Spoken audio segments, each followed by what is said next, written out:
The Bittaker and Norris case I prosecuted in 1981. It was the worst murder case that I ever handled because of the brutality against the 5 teenage victims. I had seen a lot of murders before I had seen them, but even including Charles Manson, I had never seen 2 people so depraved and just who got such enjoyment out of murdering innocent young victims. And these 2 guys, for their enjoyment, they would go down to the beach area in the kind of the Hermosa, Redondo, Manhattan area, and they would spend like 8 hours a day taking pictures of young teenage girls roller skating or just sunning themselves on the beach. And they would go to women's gyms and follow women home. And they would go to supermarkets and stay in the parking lot and follow women home and take their picture. For almost 4 decades, including 12 years handling some of America's most gruesome crimes during the 1970s and early 1980s, Stephen Kay worked for the Los Angeles County District Attorney's Office. He became familiar with the twisted and sick minds of men and women who'd killed for kicks. But the case of Lawrence Sigmund Bittaker and Roy Lewis Norris shook Stephen Kay like no other. The sadistic pair, who used items such as pliers, a sledgehammer, and an ice pick to murder their victims, would become known as the Toolbox Killers. In court, the details of the murders of 5 young girls shocked the judge, the jury, and even the journalists covering the case. Lucinda Schaefer had been 16 years old when she was killed. Andrea Hall was 18. Jacqueline Gilliam, 15. Leah Lamp, just 13. And Shirley Lynette Ledford was 18 years old when she was raped, brutalized, and killed. After one particularly harrowing day in court, an audio recording was played of the torture and murder of Ledford on Halloween in 1979, and Stephen Kay, an experienced lawyer, was reduced to tears. The last victim, Lynette Ledford, they tape recorded her murder. Lieutenant Paul Bynum, who was one of the officers who helped break the case, found the tape and in Bittaker's van. Bittaker used to play the tape in his van and masturbate to it. And it's the most god-awful thing that I have ever heard. And anybody who has heard the tape has had psychological problems, because no Hollywood actress could imitate what you hear on that tape. It's just like the tape reaches in and pulls your insides out. And this was a victim whose body we found, and we saw her, the results of what they did to her, and the screams are just ungodly. The audio recording was so harrowing that when medical students heard it later as part of a teaching exercise at the University of Southern California, they were also traumatized. Norris actually came to the medical center where my mentor, Dr. Seymour Pollack, a national figure in forensic psychiatry, hypnotized him to try and get more information from him that might be helpful to the police. The detectives brought along tapes that the men had made during their crimes, which were quite horrific. Some of the psychiatrists that were present during the hypnotic sessions and listening to these tapes actually became overwhelmed, and they broke into tears and so forth. I will forever be haunted by this case. For 2 years after the case, I had a recurring nightmare where I would hear the girls screaming, and I would be running to try and get there to save them, and I would always get there too late, and I would see an ice pick or ripped nipples And I would wake up and I would just be sopping wet in a cold sweat. And, I have to admit that I had to take antidepressants. For the cases I handled, there's no escape from them. I can remember the mother, Myrna Carlisle, who was the mother of the 13-year-old Leah Lamp. She was in my office one day during the trial, and I said, Mrs. Carlisle, you look like you don't sleep, like you haven't slept for days or weeks. And she said, well, I don't sleep. And I said, well, don't you think you should get some help? She said, no, I have 2 8-hour jobs, one in the day and one at night, because if I go to sleep, then I have nightmares about how my daughter was murdered. I can see where family members, friends, teachers, police officers, and even prosecutors could be deeply affected by the crimes and the circumstances of the crimes, and personally affected, and have strong emotional reactions, including being so traumatized that they actually have a little bit of post-traumatic stress about it and have nightmares about it, and that this lingers well after the events. As a doctor, you've seen so much pain and suffering and death, and you're taught that you cannot become subjectively involved, because then you're not able to do your work. If you're crying and distraught about a person's tragic death, you're not able to comfort the family. You're not able to fill out the paperwork and to proceed on to the next patient. In 1974, Lawrence Bittaker had already become comfortable with a life of crime. Starting with petty theft and shoplifting as a youngster, he was sentenced to a jail term for the first time just a year after he dropped out of school. The theft of a motor vehicle would become a minor offense on the list of criminal convictions against his name. Described as a borderline psychotic and highly manipulative following psychiatric assessments, Bittaker was invariably in jail or on parole before his violent tendencies exploded. A shop assistant who had spotted Bittaker stealing a steak was stabbed in the chest after confronting the thief outside the store. That single action would put Bittaker on course to meet Roy Norris, whose criminal activity revolved around sexual deviancy. First arrested for rape in 1969, Norris continued to offend against women, including charges of assault with a deadly weapon after beating a university student with a rock. On his release from Atascadero State Hospital in 1975, he was considered to be no longer a danger to the community. But just a few months later, he raped again. He was arrested soon after and sent to jail, where Lawrence Bittaker was already an inmate. They were very unusual people. Bittaker was brilliant. He had 138 IQ. He was, I think, bisexual, but mostly gay. Norris was very bright. He had 127 IQ. He was a rapist. And these two fellows met in prison in the California Men's Colony East facility in San Luis Obispo.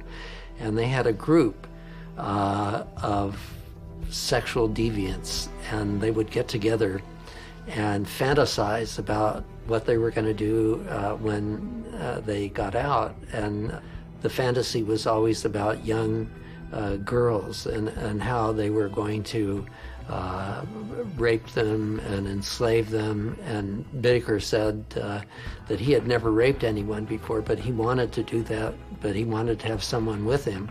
But he said he wanted to take the victim to a secluded location because he wanted the victim to participate in the rape to see what was going on. And Norris, on the other hand, said, well, I want the victim to pretend that she's my cousin because I always wanted to rape my cousin. And Bittaker said, well, we can't let the victim live because I don't want to go back to prison and do time for a rape, so we're going to have to kill him. In November 1978, Lawrence Bittaker was a free man with murder on his mind. Just a few months later, Roy Norris also received parole and immediately set about living out his fantasies. After raping a woman in Colorado, he returned to California and reunited with Bittaker. The pair determined to work together on their next sexual conquest. Cindy Schaefer, who was the first victim, a beautiful young blonde 16-year-old, very bright. She was fluent in Spanish. She tutored in algebra and geometry in her high school. After Schaefer had refused a ride with the pair in Bittaker's van, she was offered marijuana and again rejected the lure.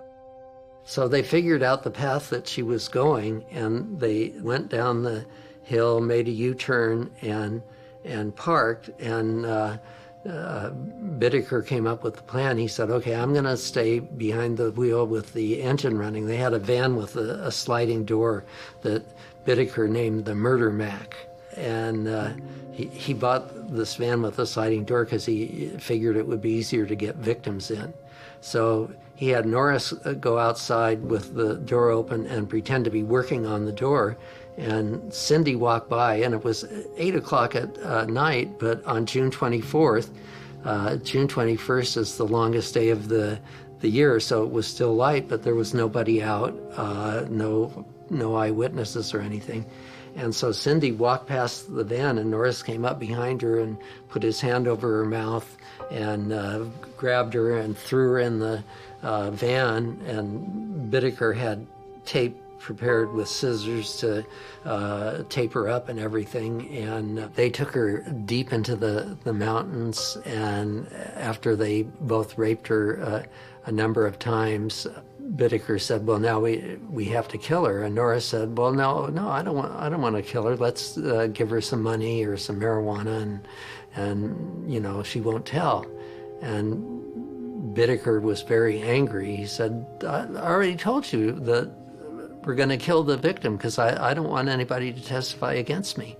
And they argued for about an hour, and Bittaker finally went out, and Cindy Schaefer was tied up with tape in the van after they had raped her, and they took her out, and her hands were taped behind her back. And she said, before you do anything, will you let me pray? And they wouldn't even let her pray. And so Bittaker came up behind her and put his arms holding her up under her arms, and then Norris tried to strangle her. He saw the pain in her face and the tears and everything, and he finally let go, and he went over and threw up, and his false teeth came out, and he had to pick his false teeth up out of his vomit. And so then Bittaker tried to strangle her, but still didn't kill her. So then Bittaker went into the van and resectioned a coat hanger and had Norris wrap it around her neck. And Bittaker went in and got vice grips and used the vice grips to tighten it, and that killed her.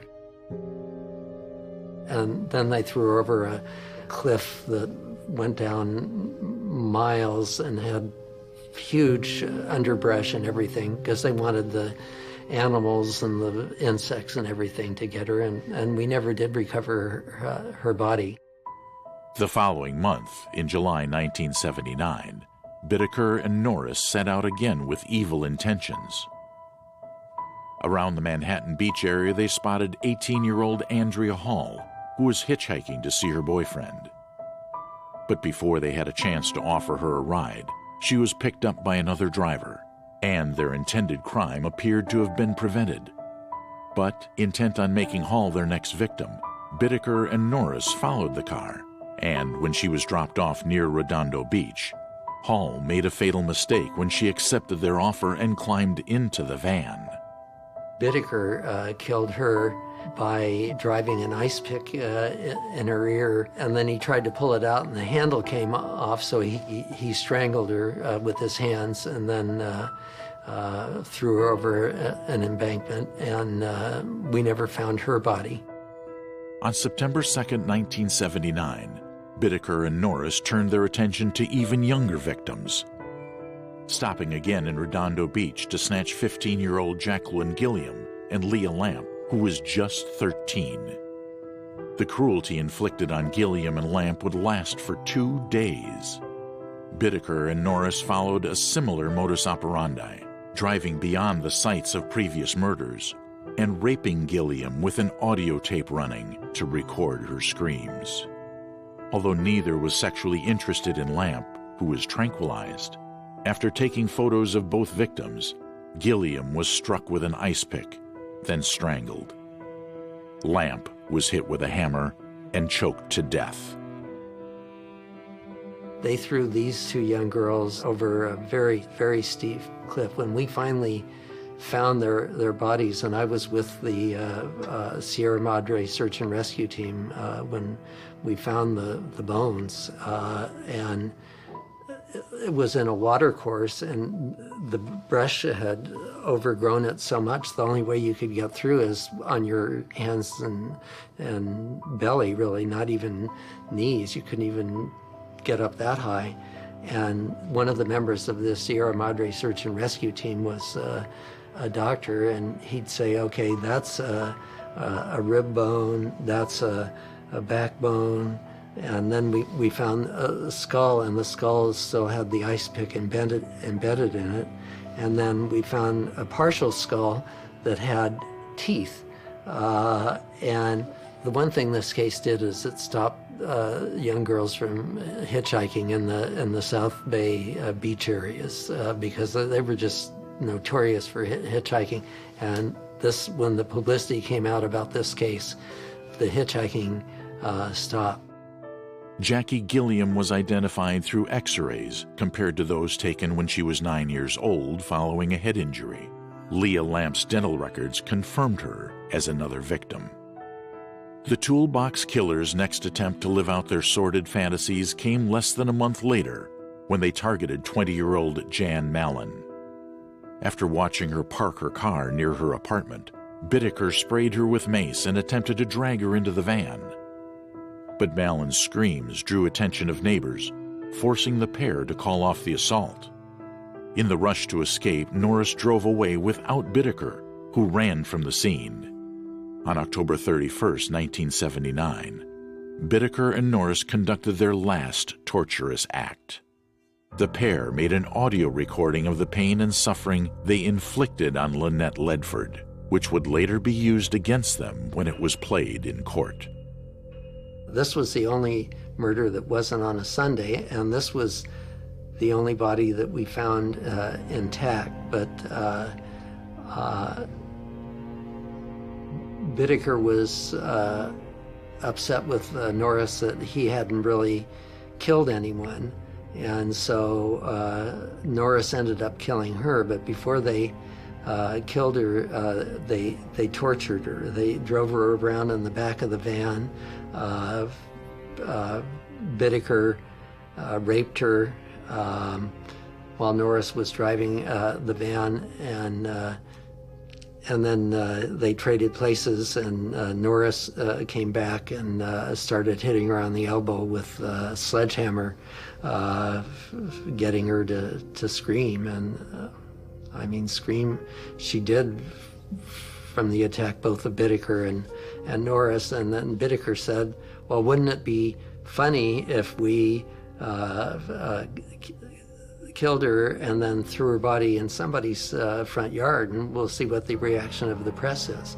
So it was like 5 in the morning, and they were out in the Sunland Tujunga area, kind of a country horse area of LA County, and Bittaker pulled her out of the van and just threw her in someone's ivy bed on their front yard, and then they drove off. Lawrence Bittaker and Roy Norris, who had tortured and killed 5 people, were not content with the crazed kicks they got out of murder. They wanted others to know of their despicable crimes. But when Norris told a former fellow inmate of their torturing of young women, the ex-con didn't share their perverted fondness, and the information was passed on to police. When Norris was arrested, police found in his car pictures of young girls, but much worse was to follow. The arrest of Lawrence Bittaker uncovered a haul of evidence that made obvious the horror of their crimes, including hundreds of photographs, jewelry, and the audio recording of Ledford's torture. Amongst the evidence, Detective Dave Sturkowski was shocked to find pictures of someone he knew. We recovered about 500 photographs that they had taken. They were in Norris's residence, and Sturkowski was incredulous because he looked at one of the pictures and it was his son's girlfriend. Dave Sturkowski was the one who actually played the tape, and the Ledford tape, and discovered it. And Sturkowski was huge. He was like 6'6" and 250 pounds, all muscle and everything. And he was playing it in an empty office, which was next to my office, and he came in playing the tape, and his hands were shaking so much. The Lieutenant Menace from the Sheriff's Department had to take the tape recorder from him and put it down on a chair for fear that he would drop it. He was shaking so bad. The evidence stacked against the killers weighed most heavily on Norris, whose fear of the death penalty led him to striking a deal with authorities. Bittaker pleaded not guilty to the murders and instead blamed Norris. I remember cross-examining Bittaker when he got on the stand, and I thought, well, this guy, this is going to be a tough nut to crack because he's got 138 IQ. Well, it turned out that he was easy because he had 138 IQ, but he had no common sense. He had called Norris's residence while Norris was getting arrested, so he knew that something was amiss, and so he went to Forest Lawn Cemetery and he buried photographs and I think some tapes, not the tape that we recovered, but some other tapes that they had recorded. And so I asked him about this on cross-examination. I had a map of Forest Lawn, and I said, Mr. Bittaker, can you show me where you buried these tapes in Forest Lawn? And he looked at his attorney and he said, can I claim the Fifth Amendment?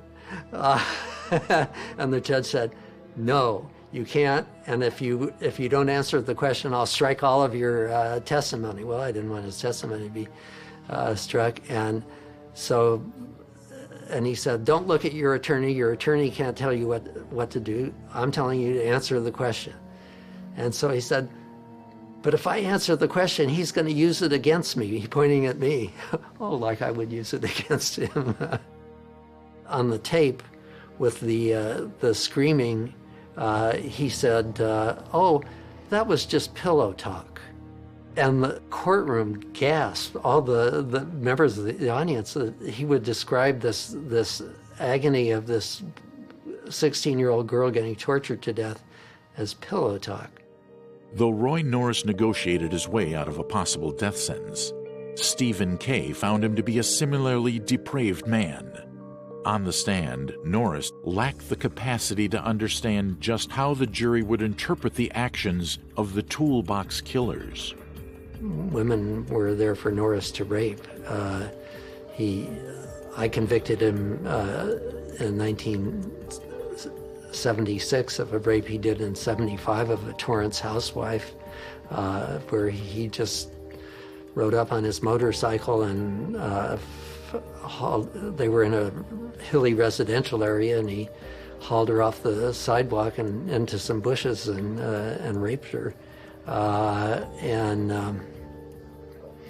Then when he got out of prison for that, he went back to Colorado, and there was a young woman who had a flat tire, and he stopped and he volunteered to help, and he changed the tire for her, and then he raped her. So that was just his nature. And I asked him on the witness stand, I said, Mr. Norris, what excites you about a rape? And he said, seeing the look of fear on a woman's face. So it wasn't the sex act itself, it was just the fear. And for him, that was the truth. And I think for a lot of rapists, it's the control over the woman and the fear that they put the woman in, not just the sex act. In February 1981, Lawrence Bittaker was sentenced to death. The following month, Roy Norris received a sentence of 45 years to life. That both men remain alive more than 35 years after the savagery of their crimes is infuriating to Stephen Kay. Bittaker is on death row in San Quentin, where he's been since he was sentenced on March 21st, 1981. And the sad state of affairs is that he hasn't been executed. He is 76 years old now. Will probably die in prison because the case has just fallen into a black hole. The California Supreme Court affirmed it 7-0. And then it went to federal court for a habeas corpus hearing, and it would get up to the point of a hearing, and then Bittaker would fire his attorney, and then they get another attorney, and now the Federal Public Defender's Office is representing him, and it's in federal court, but nothing happens. It's been there for, 20 years, and the judge who was handling it, who retired, kept that case so that he could still handle it even as retirement, but he passed away. And so now it's with another justice that is just letting it fade into black. As time has passed, and Lawrence Bittaker and Roy Norris have continued to live their lives in prison, the families of their victims have struggled with incredible grief. And Stephen Kay has been unable to erase from his mind the details of the horrifying crimes of the Toolbox Killers. They were evil. They were just pure evil.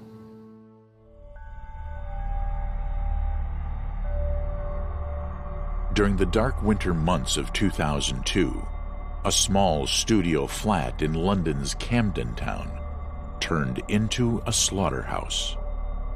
It was the home of Anthony John Hardy, a sexually dysfunctional sadist who butchered at least 3 women and may even have murdered as many as 9. He's a disgusting man, really. Big, horrible man who just spiraled out of control with drugs, drink, diabetes, and a sex addiction. Born in May 1951 in a post-war Britain, Hardy grew up in Staffordshire, England. During his early years, there was nothing obvious about Hardy's behavior that signaled the sexually violent monster he would become. Going back to his early childhood, pretty unremarkable early childhood. He was actually a very bright guy. He managed to go to grammar school. Then he went to university and studied engineering, where he in fact met his wife, Judith, and they got married, and he got himself a very good job in the mid-70s in the UK. By the end of the 1970s, Britain was in economic strife, and unemployment was on the rise. Hardy was not immune to the spate of redundancies. He had a successful childhood. He was well educated. He was intelligent. He got a good job. He had a wife, he had children, he was supporting everyone. Then something went horrendously wrong, and he then went off the edge of normality and started spiraling out of control. Because of the downturn, he lost his job, which was no fault of his own, and he became very depressed over that, but got offered another engineering job the other side of the world in Tasmania. So he took the family, they had 4 children by then, out to Tasmania. When the family immigrated to Tasmania in 1981, Judith and Anthony's marriage was already strained. Signs of his cruel, calculating personality appeared at home, with his wife Judith bearing the awful brunt of it. Hardy by then had become a bit of a sex addict. He wanted sex any way he could get it. He started using prostitutes a lot. He started doing anything to sort of satisfy himself. And he got to a point when he realized that his own wife was holding him back. So he decided to murder his own wife in Tasmania. But he wanted to make it look like an accident. He wanted to make it look like that she had tripped over, banged her head on the bath and fallen in and drowned in the bath. This is how cunning Hardy was, how he thought this through. So what he did was he took a bottle of water, which he put in the freezer, so it came out rock hard. And when she was asleep, he went in the bedroom and he beat her almost senseless with this, bashed her semi-conscious, but she was able to sort of shout and scream, and eventually the kids came in the bedroom and saw Daddy and Mummy and what was going on, realised that something horrendous was happening, so actually was able to interrupt the scene. The kids called the police came, took him away, and he openly admitted, yes, I was going to kill my wife. I've got demons in my head, I need help. He played the mental card. And because of the time, back in the 1980s, unfortunately, Australia and England were the same, it was written off as a domestic violent incident. Hardy wasn't prosecuted for the attempted murder of his wife. His barrage of domestic violence would be a precursor to brutality that would emerge later. By 1982, Judith and the children had returned to England, apparently a safe distance from Hardy. He actually went into a psychiatric hospital in Queensland where he was the perfect patient. He took all his medication, he did all his tests. The wife and the children went back to London to try and start again, because obviously this had totally disrupted their whole life. But he was only in the mental hospital about 12 months. And then he followed them back to London. And the first thing he did was to go and find where they were. And he found where his ex-wife was, and he started stalking her. He started driving her absolutely insane. He wanted the woman to kill herself, really. He wanted her off the planet, out of his life completely. Back in England, Hardy continued to intimidate and harass his ex-wife. Eventually, the courts issued Hardy with a restraining order, demanding he keep away from her. He ignored it, and his harassment continued. She reported to the police, and there's all these orders on him to stop. But by this time, he's lost sense of rationality, he's lost sense of normal living. He just wants this woman off of the planet, out of his life, for whatever reason. Whether he may have thought that she was a reason why his life wasn't working out, who knows? But he was dreadful to his ex-wife. Hardy was imprisoned for breaking the restraining order. When he came out, he was unable to hold down a job or a place to live, and resorted to drink and drugs. He received treatment for depression, but psychiatrists identified something else in him. As early as 1989, he was diagnosed with a personality disorder amounting to psychopathy. His drug and alcohol consumption only exacerbated his problems. He ends up effectively on Skid Row in London, living in and out of hostels, drinking too much, taking too many drugs, taking too many prostitutes with all the money that he could get. And he causes a problem in the hostels as well, because he's physically a very big man. And if he ever used to get in trouble in the hostels, he used to get people in a bear hug from behind. And he did it once to someone that upset him, and they called him the Bone Crusher, because he crushed this guy so hard, he cracked his rib. And if you crush someone hard enough, you can actually suffocate them because you stop the lungs moving in and out. And they think he may have used this to kill some of his victims later on. But he was due to go to court for the attack on the man in the hostel, but Hardy threatened him and he was so frightened he withdrew, so he was never prosecuted for that actual case. Hardy seemed adept at avoiding prosecutions. In 1998, a prostitute accused him of rape. Police questioned him, but owing to a lack of evidence, dropped the case. In the same year, he was treated for bipolar disorder at St. Luke's Hospital in Muswell Hill. Again, psychiatrists identified an underlying dissocial personality disorder. Just as his mental health was on a downward spiral, so was his physical health. It's most unusual. Normally people, if they have a life crisis, we all talk about midlife crises, they have their crisis, they get over it. But I think there was something very physically wrong with this man as well. Not only was he very manipulative and very violent, but he clearly, if he's got diabetes, he's got physical problems. If he's a drug addict, if he's drinking too much, his whole internal mechanism is in a turmoil. That turmoil would unleash itself in the most terrible way in January 2002, and 38-year-old Sally White would incur the full force of it. Now, his drug taking and his drinking led to diabetes, and that seriously affected his sex life, and this really sent him off the deep end because he found he could only then get sexual satisfaction by actually photographing bodies in various different poses. So we know that he used to be very violent with prostitutes. He would then make them pose, he'd take photographs, and he started keeping these photograph albums of all these poor girls and what he used to ask them to do. Sally was last seen at the Manna Society, a charity center for the homeless, on January 19th.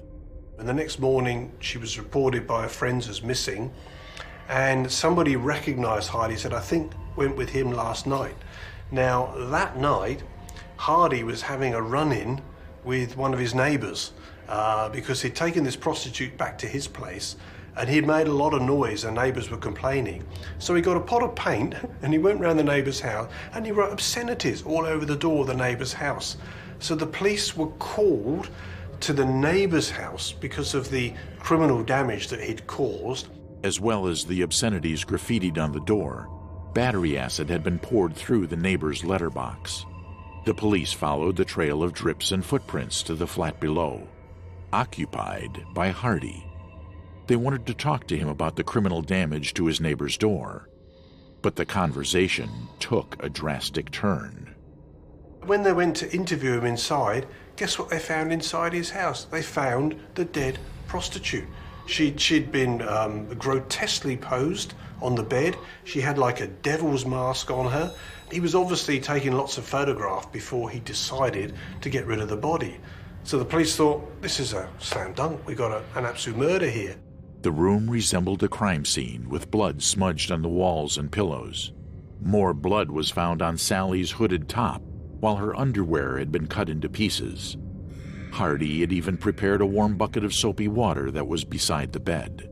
Sally White's body was sent away for an autopsy to establish the cause of her death. When the pathology report came back, police were stunned. So the body gets taken down the mortuary, they have an autopsy on the body. Guess what the pathologist said? No, she's died of natural causes. Died of natural causes. Now this is a pathologist who eventually gets struck off from the Home Office list. But Hardy actually escaped the murder charge because the natural causes verdict came out before then, and he was only ever charged for criminal damage on the house next door. And he said, all I was doing was, she died on me, so I was taking photographs of her. You know, I was sort of appeasing my sexual addiction. So he really did miss the bullet on that particular case. Hardy dodged a murder charge but pleaded guilty to criminal damage. In March 2002, he re-entered St. Luke's Hospital, having been sectioned under the Mental Health Act. 8 months later, he was discharged back into the community. But his stint in hospital had done little to cure his sadistic obsession to dominate women. As London was preparing for the festive season, Hardy was preparing for another attack. Just 6 weeks after his release from psychiatric hospital, he struck again. Christmas that year, there's lots and lots of rubbish in the bins, and the dustmen and the rubbish men are late making a pick-up, a delivery, and a tramp goes to one of these bins looking for something to eat. And he gets hold of a dustbin bag, rips it open, finds meat in there, And of course, it's human flesh. And this poor devil obviously tells the police. The police come along and they find this human flesh in this dustbin bag, and they open up the whole of this rubbish skip. They find more human remains in the bags and realise that someone's actually deposited human remains in the bag. They go back to all the CCTV around the area, and guess who they pick up carrying 2 big baskets? Mr. Hardy, all right? And he gets the nickname of the Camden Ripper. And what they found were the remains of 2 other prostitutes. The police then knew about him. They realised that him, prostitutes, dead bodies, this guy has got a serious, serious problem. And then they found out about his history in Australia as well. So he's really on the police radar at this particular time. In the week before Christmas, Hardy had murdered 29-year-old Elizabeth Valad and 34-year-old mother of 2, Bridget McLennan. He's taken back to his flat. He's killed them. He's then grotesquely posed them and photographed them. He's then afterwards dissected the bodies, put them into all these dustbin bags, and he's gone gaily around the area throwing the dustbin bags into the rubbish bins. The extent of the mutilation Hardy carried out was horrific. When police searched his apartment, they found a saw that he'd used to dismember the women. Forensics revealed walls that had been splashed with blood before being wiped clean. More body parts belonging to Valad and McLennan were discovered in an industrial bin in a street nearby. Hardy later claimed that the 2 women suffocated under his weight after he fell asleep during bondage sex. Their actual cause of death will never be known. On November 25, 2003, Anthony Hardy, then 52 years old, stood trial and pleaded guilty to murdering all 3 women on account of his mental illness. He tried to play the mental ticket. They wouldn't wear it. They said, no, this man is very cunning. He was convicted as a sane person, as I think he should have been. He knew what he was doing. He knew he had a problem. He could have gone and got some help. He could have gone and got some treatment. But no, not Hardy. He was far too much of an intellectual snob to do that. The rest of the world was wrong, but not him.